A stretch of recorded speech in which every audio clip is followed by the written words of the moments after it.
श्री राम जय जय राम, श्री राम जय जय राम, श्री राम जय जय राम। जय श्री राम। दोस्तों, आपका मेरे YouTube चैनल ज्ञान की गंगा में स्वागत है। अगर आप इस चैनल पर नए हैं तो चैनल को सब्सक्राइब कर बेल आइकन दबा लें, जिससे आपको हमारी सभी नोटिफिकेशन मिलती रहेगी। आइए अब हम देखते हैं कि रामायण के पिछले अध्याय में हमने जाना था कि राम और लक्ष्मण बिना विश्राम किए 5 दिन और 5 रात यज्ञ की रक्षा करते हैं। तब छठे दिन यज्ञ में बाधा डालने मारीच और सुबाहु अपनी सेना लेकर आते हैं। तब राम मानवास्त्र से मारीच को, आग्नेय अस्त्र से सुबाहु को और वायव्य अस्त्र से उनकी पूरी सेना को नष्ट कर देते हैं और सिद्धाश्रम को सुरक्षित कर देते हैं। कुछ समय पश्चात ऋषि विश्वामित्र व अन्य ऋषियों के साथ राम और लक्ष्मण मिथिलापुरी में होने वाले धनुष यज्ञ को देखने की इच्छा से मिथिला के लिए रवाना होते हैं। तभी मार्ग में उन्हें गंगा नदी मिलती है। तब राम विश्वामित्र से गंगा के पृथ्वी पर आने का कारण पूछते हैं। तब विश्वामित्र उन्हें एक कथा सुनाते हैं कि गंगा ने अपनी बहन उमा से अपनी मातृभूमि पृथ्वी पर विचरण करने की इच्छा कही। तब उमा ने उसे आश्वासन दिया और कहा कि वह इसके लिए कोई प्रबंध करने का प्रयत्न करेगी। गंगा की इस कथा को हम आगे के अध्याय में गंगा जन्म की कथा में श्रवण करेंगे। जय श्री राम। ऋषि विश्वामित्र ने कहा, वत्स राम, तुम्हारी ही अयोध्यापुरी में सगर नाम के एक राजा थे। वे पुत्रहीन थे। सगर की पटरानी का नाम केशिनी था, जो कि विदर्भ प्रांत की राजा की पुत्री थी। केशिनी रूपवती, धर्मात्मा और सत्यपरायण थी। सगर की दूसरी रानी का नाम था सुमति, जो राजा अरिष्ट नेमि की कन्या थी। महाराज सगर अपनी दोनों रानियों को लेकर हिमालय के भृगु प्रसन्न वन नामक प्रांत में गए और पुत्र प्राप्ति के लिए तपस्या करने लगे। उनकी तपस्या में से महर्षि भृगु प्रसन्न हुए और उन्हें वर दिया कि तुम्हें अनेक पुत्रों की प्राप्ति होगी। दोनों रानियों में से एक का केवल एक ही पुत्र होगा, जो कि वंश को बढ़ाएगा, और दूसरी के 60,000 पुत्र होंगे। कौन सी रानी कितने पुत्र चाहती है, इसका निर्णय वे स्वयं आपस में मिलकर कर लें। केशिनी ने वंश को बढ़ाने वाले एक पुत्र की कामना की और गरुड़ की भगिनी सुमति ने 60,000 बलवान पुत्रों की। कुछ काल के पश्चात रानी केशिनी ने असमंज नामक पुत्र को जन्म दिया। रानी सुमति के गर्भ से एक तुम्बा निकला, जिसे फोड़ने पर छोटे छोटे 60,000 पुत्र निकले। उन सबका पालन पोषण घी के घड़े में रखकर किया गया। काल चक्र व्यतीत होता गया और तभी सभी राजकुमार युवा हो गए। सगर का ज्येष्ठ पुत्र असमंज बड़ा दुराचारी था और उसे नगर के बालकों को सरयू नदी में फेंककर उन्हें डूबते हुए देखना बड़ा आनंदित लगता था। इस दुराचारी पुत्र से दुखी होकर सगर ने उसे अपने राज्य से निर्वासित कर दिया। असमंज के अंशुमान नाम का एक पुत्र था। अंशुमान अत्यंत सदाचारी और पराक्रमी था। एक दिन राजा सगर के मन में अश्वमेघ यज्ञ करवाने का विचार आया। शीघ्र ही उन्होंने अपने इस विचार को कार्य रूप में परिणित कर दिया। राम ने ऋषि विश्वामित्र से कहा, गुरुदेव, मेरी रुचि अपने पूर्वज सगर की यज्ञ गाथा को विस्तार पूर्वक सुनने में है, अतः आप कृपा करके इस वृत्तांत को पूरा सुनाइए। राम के इस प्रकार से जिज्ञासा व्यक्त करने पर ऋषि विश्वामित्र प्रसन्न होकर कहने लगे, राजा सगर ने हिमालय एवं विंध्याचल के बीच की हरितिमा युक्त भूमि पर एक विशाल यज्ञ मंडप का निर्माण करवाया। फिर अश्वमेघ यज्ञ के लिए श्याम कर्ण घोड़ा छोड़कर उसकी रक्षा के लिए पराक्रमी अंशुमान को सेना के साथ उसके पीछे भेज दिया। यज्ञ की संभावित सफलता के परिणाम की आशंका से भयभीत होकर इंद्र ने एक राक्षस का रूप धारण किया और उस घोड़े को चुरा लिया। घोड़े की चोरी की सूचना पाकर सगर ने अपने 60,000 पुत्रों को आज्ञा दी कि घोड़ा चुराने वाले को पकड़कर या मारकर घोड़ा वापस लाओ। पूरी पृथ्वी में खोजने पर भी जब घोड़ा नहीं मिला तो इस आशंका से कि किसी ने घोड़े को तहखाने में न छुपा रखा हो, सगर के पुत्रों ने संपूर्ण पृथ्वी को खोदना आरंभ कर दिया। उनके इस कार्य से असंख्य भूमि तल निवासी प्राणी मारे गए। खोदते खोदते वे पाताल तक जा पहुंचे। उनके इस नृशंस कृत्य के विषय में देवताओं ने ब्रह्मा जी को बताया तो ब्रह्मा जी ने कहा कि ये राजकुमार क्रोध और मद में अंधे होकर ऐसा कर रहे हैं। पृथ्वी की रक्षा का दायित्व कपिल ऋषि पर है, इसलिए वे इस विषय में अवश्य ही कुछ न कुछ करेंगे।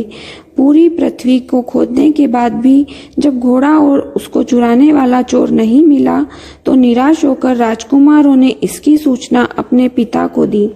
क्रुद्ध सगर ने आदेश दिया कि घोड़े को पाताल में जाकर ढूंढो। पाताल में जब घोड़े को खोजते खोजते वे सनातन वसुदेव कपिल के आश्रम में पहुंच गए। उन्होंने देखा कपिल देव तपस्या में लीन है और उन्हीं के पास यज्ञ का वह घोड़ा बंधा हुआ है।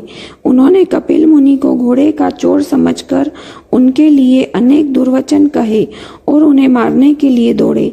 सगर के इस कुकृत्य से कपिल मुनि की समाधि भंग हो गई और उन्होंने क्रुद्ध होकर सगर के उन सब पुत्रों को भस्म कर दिया। ऋषि विश्वामित्र ने आगे कहा, बहुत दिनों तक अपने पुत्रों की सूचना नहीं मिलने पर महाराज सगर ने अपने तेजस्वी पौत्र अंशुमान को अपने पुत्रों तथा घोड़े का पता लगाने के लिए आदेश दिया। वीर अंशुमान शास्त्रास्त्रों से सुसज्जित होकर अपने चाचाओं के द्वारा बनाए गए मार्ग से पाताल की ओर चल पड़ा। मार्ग में मिलने वाले पूजनीय ऋषि मुनियों का यथोचित सम्मान करके अपने लक्ष्य के विषय में पूछता हुआ उस स्थान तक पहुंच गया जहां पर उसके चाचाओं के भस्मीभूत शरीर की राख पड़ी थी और पास ही यज्ञ का घोड़ा चल रहा था। अपने चाचाओं के भस्मीभूत शरीरों को देखकर उसे अत्यंत क्षोभ हुआ।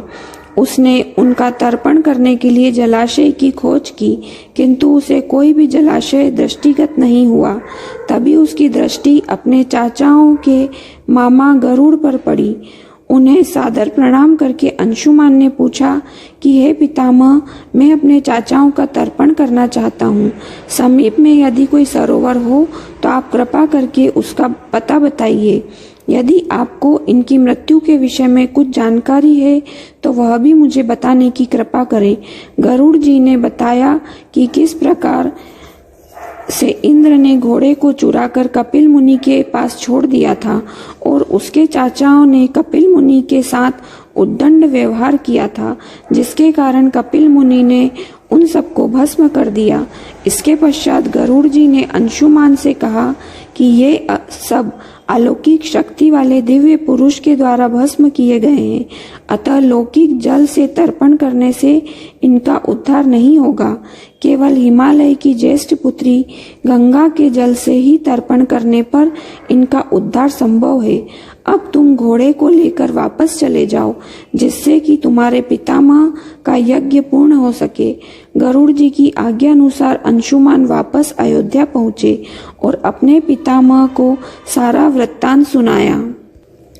महाराज सगर ने दुखी मन से यज्ञ पूरा किया।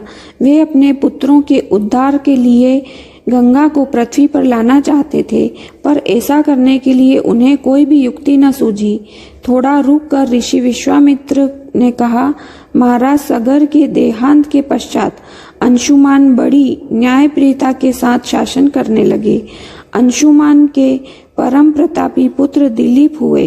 दिलीप के वयस्क हो जाने पर अंशुमान दिलीप को राज्य का भार सौंपकर हिमालय की कंदराओं में जाकर गंगा को प्रसन्न करने के लिए तपस्या करने लगे, किंतु उन्हें सफलता नहीं प्राप्त हो पाई और वे स्वर्ग सिधार गए।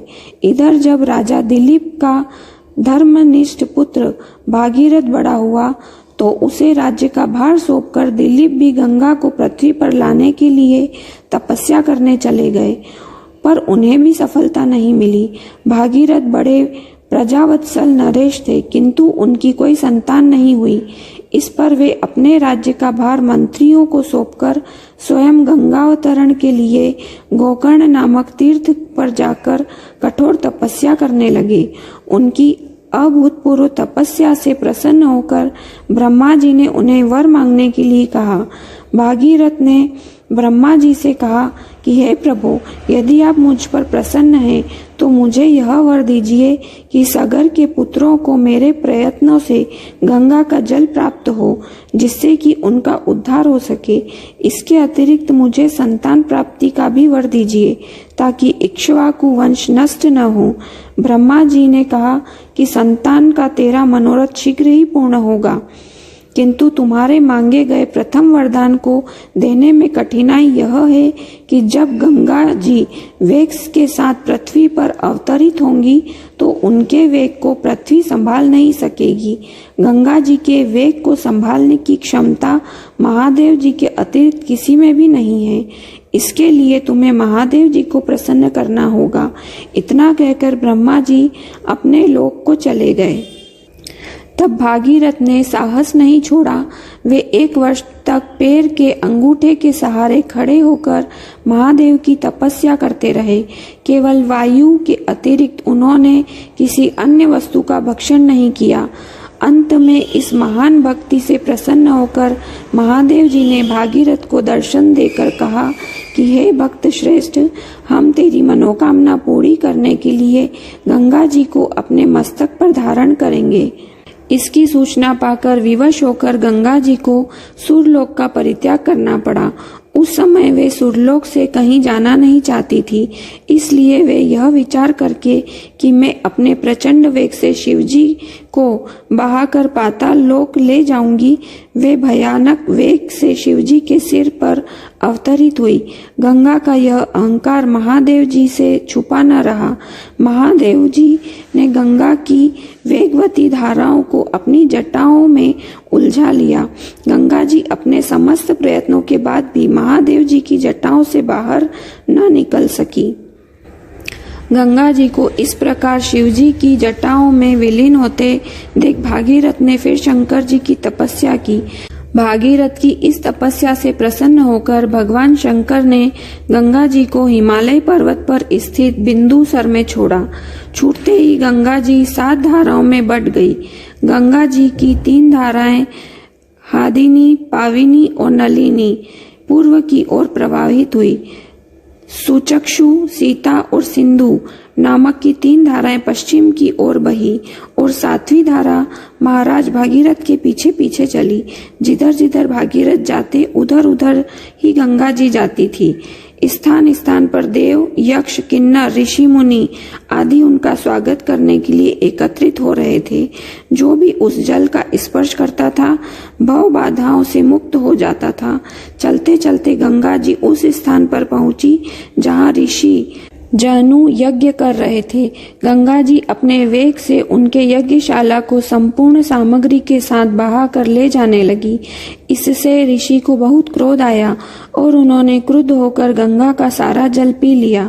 यह देखकर समस्त ऋषि मुनियों को बड़ा विस्मय हुआ और वे गंगा जी को मुक्त करने के लिए उनकी स्तुति करने लगे। उनकी स्तुति से प्रसन्न होकर जनु ऋषि ने गंगा जी को अपने कानों से निकाल दिया और उन्हें अपनी पुत्री के रूप में स्वीकार कर लिया। तब से गंगा जाह्नवी कहलाने लगी। इसके पश्चात वे भागीरथ के पीछे पीछे चलते चलते समुद्र तक पहुंच गई और वहां से सगर के पुत्रों का उद्धार करने के लिए रसातल में चली गई। उनके जल के स्पर्श से भस्मीभूत हुए सगर के पुत्र निष्पाप होकर स्वर्ग गए। उस दिन से गंगा के 3 नाम हुए, त्रिपतगा, जाह्नवी और भागीरथी। हे रामचंद्र, कपिल आश्रम में गंगा जी के पहुंचने के पश्चात ब्रह्मा जी ने प्रसन्न होकर भागीरथ को वरदान दिया कि तेरे पुण्य के प्रताप से प्राप्त इस गंगा जल से जो भी मनुष्य स्नान करेगा या इनका पान करेगा वह सब प्रकार के दुखों से रहित होकर अंत में स्वर्ग को प्रस्थान करेगा। जब तक पृथ्वी मंडल में गंगा जी प्रवाहित होती रहेगी तब तक उसका नाम भागीरथी कहलाएगा और संपूर्ण भूमंडल में तेरी कीर्ति अक्षुण्ण रूप में फैलती रहेगी। सभी लोग श्रद्धा के साथ तेरा स्मरण करेंगे। यह कहकर ब्रह्मा जी अपने लोक को लौट गए। भागीरथ ने पुनः अपने पितरों को जलांजलि दी। इस प्रकार कथा समाप्त होने पर ऋषि विश्वामित्र व अन्य ऋषि और राम लक्ष्मण सभी विश्राम करने के लिए चले गए। आज की ये कथा यहीं समाप्त होती है। इसके आगे की कथा हम कल के अध्याय में श्रवण करेंगे। जय श्री राम। उम्मीद है दोस्तों आपको मेरी ये वीडियो पसंद आई होगी। अगर आपको मेरी ये वीडियो पसंद आए तो लाइक अवश्य करें और कमेंट बॉक्स में जय श्री राम जरूर लिखें। और अगर आप मेरे चैनल पर नए हैं तो चैनल को सब्सक्राइब कर बेल आइकन दबा लें, जिससे आपको हमारी सभी नोटिफिकेशन मिलती रहेगी। और इस चैनल पर भादो मास में आने वाले सभी व्रत एवं त्योहारों की कथा भी दिखाई जा रही है। आप उसका लाभ भी अवश्य उठावें। जय श्री राम।